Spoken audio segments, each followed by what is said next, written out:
আমি যোৰহাটবাসী যোৰহাটৰ আমি তিতাবৰ সমষ্টিৰ মানুহ কথা হ'ল কি যোৰহাটৰ হিয়াৰ আমঠু জুবিন গাৰ্গ আমি যোৰহাটত শেষবাৰৰ বাবে এবাৰ হ'লেও আমি যোৰহাটত তেওঁক ওচৰত চাব বিচাৰিছিলোঁ আমি বাৰম্বাৰ চৰকাৰক তথা তেখেতৰ পৰিয়ালবৰ্গক অনুৰোধ জনাই আছিলোঁ যে তেখেতক এবাৰ হ'লেও হয়তো তেখেতৰ সমাধিস্থল যোৰহাটত কৰক নাইবা তেখেতৰ শেষক্ৰিয়া যোৰহাটত কৰক নাইবা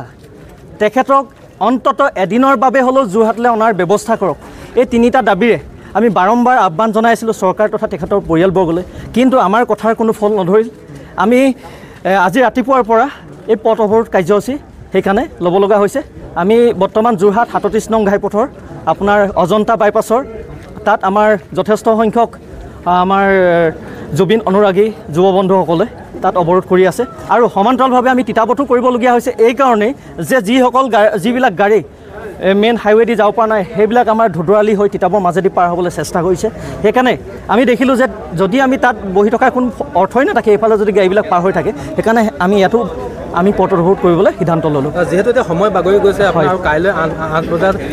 আমি আশাবাদী আমি অন্তিম সময়লৈকে আমি বাট চাম আৰু আমি আশাবাদী আমাৰ আৱেগৰ লগত চৰকাৰে তথা তেওঁ পৰিয়ালবৰ্গই খেলা নকৰিব জুবিন গাৰ্গৰ তেওঁৰ প্ৰতি আমাৰ যিটো মৰম সেই কথা তেওঁলোকে সন্মানজনক আমাৰ যিটো আৱেগ সেই কথা তেওঁলোকে সন্মানজনক জুবিন গাৰ্গে তেওঁ নিজেও কৈছিল